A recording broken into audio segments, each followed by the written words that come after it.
320 साल का इतिहास, 5 अलग अलग राजवंश और ये सब सिमटा हुआ एक शक्तिशाली साम्राज्य में।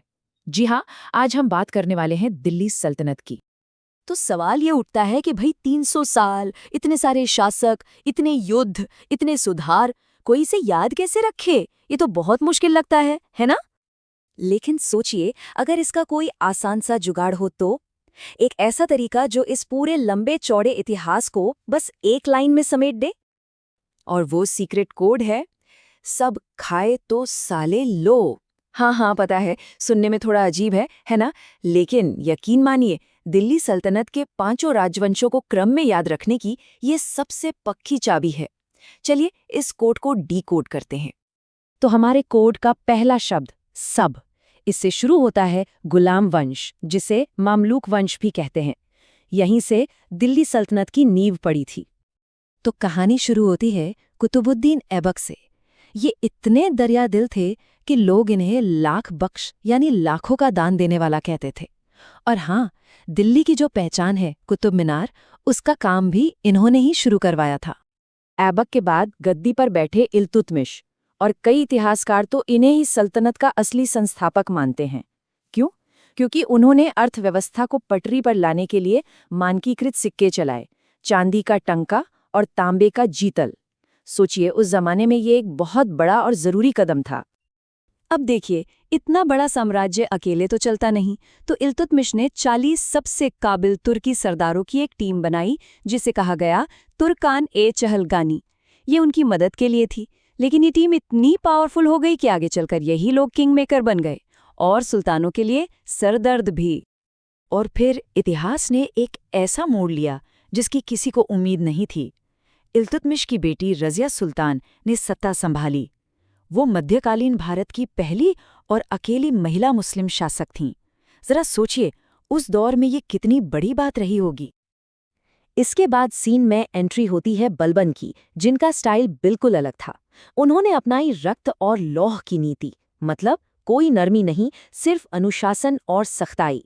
उनका एक ही मकसद था, सुल्तान की ताकत सबसे ऊपर होनी चाहिए, और इसके लिए उन्होंने रास्ते का कांटा बने उस 40 के समूह को भी जड़ से उखाड़ फेंका। चलिए अब कोड के दूसरे शब्द पर आते हैं, खाए।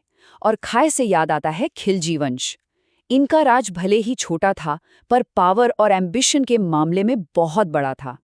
इस वंश के सबसे मशहूर सुल्तान अलाउद्दीन खिलजी ने एक ऐसा काम किया जो पहले किसी ने नहीं किया था। उन्होंने एक बहुत बड़ी परमानेंट आर्मी बनाई, और सबसे बड़ी बात, सैनिकों को जमीन नहीं बल्कि कैश में सैलरी दी जाती थी। इसी सेना के दम पर उन्होंने सल्तनत को दूर दूर तक फैलाया। अब इतनी बड़ी सेना है तो भ्रष्टाचार का खतरा भी होगा, है ना? तो अलाउद्दीन ने इसका भी तोड़ निकाला। उन्होंने दाग और चहला सिस्टम शुरू किया। दाग मतलब बढ़िया घोड़ों पर मोहर लगा दी जाती थी ताकि उन्हें घटिया घोड़ों से बदला न जा सके। और चेहरा मतलब हर सैनिक का पूरा हुलिया दर्ज होता था। कितना स्मार्ट सिस्टम था। अलाउद्दीन खिलजी की विरासत वाकई कमाल की है। पहली बार किसी सुल्तान ने दक्षिण भारत को जीता। बाजार में चीजों के दाम फिक्स कर दिए, जिसे मार्केट कंट्रोल कहते हैं। और उन्हीं के दरबार में थे अमीर खुसरो, जिन्हें हम आज सितार के आविष्कारक के तौर पर भी जानते हैं। अब आते हैं कोड के तीसरे हिस्से पर। तो से तुगलक वंश। ये सल्तनत का सबसे लंबा चलने वाला राजवंश था, और शायद सबसे ज्यादा कंफ्यूजिंग भी।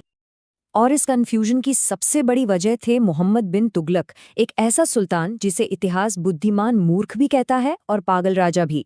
वो पढ़े लिखे थे, विजनरी थे, लेकिन उनके फैसले, खैर, वो अक्सर तबाही लाते थे। चलिए उनके 5 मशहूर या कहूँ बदनाम प्रयोगों को देखते हैं।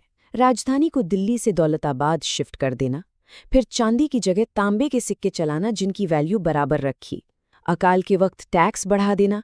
मतलब एक के बाद एक ऐसे फैसले लिए गए जो पूरी तरह से उल्टे पड़े, और सल्तनत का खजाना खाली हो गया।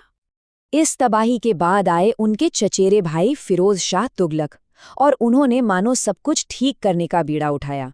उन्हें बिल्डर या निर्माता के तौर पे याद किया जाता है।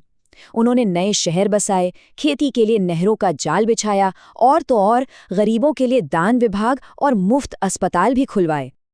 लेकिन तुगलकों का राज आखिर में कमजोर पड़ गया और तैमूर के हमले ने तो सल्तनत की कमर ही तोड़ दी। यहीं से शुरू होता है सल्तनत के पतन का दौर। और हमारे कोड के आखिरी हिस्से साले लो हमें ले चलते हैं सैयद और लोधी राजवंशों की तरफ।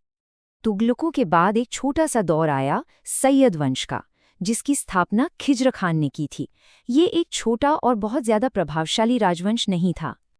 फिर दिल्ली की गद्दी पर बैठे पहले अफगान शासक यानी लोधी वंश। इनके आने से सल्तनत में थोड़ी स्थिरता लौटी। इस वंश के सबसे काबिल शासक थे सिकंदर लोधी, जिन्होंने 1504 में आगरा शहर बसाया और जमीन नापने के लिए गज-ए-सिकंदरी पैमाना भी शुरू किया। लोधी वंश 1451 में सत्ता में आया था, लेकिन 1526 में इतिहास एक बहुत बड़ी करवट लेने वाला था। ये साल था पानीपत की पहली और सबसे निर्णायक लड़ाई का।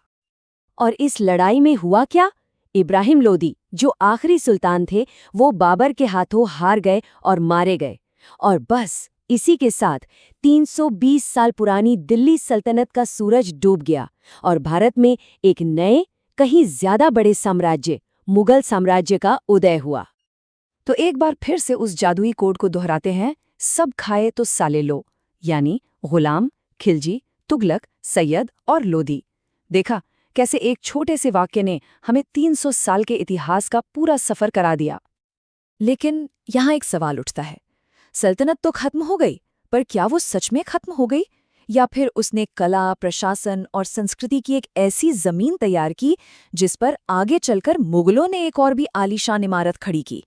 इस पर सोचिएगा जरूर।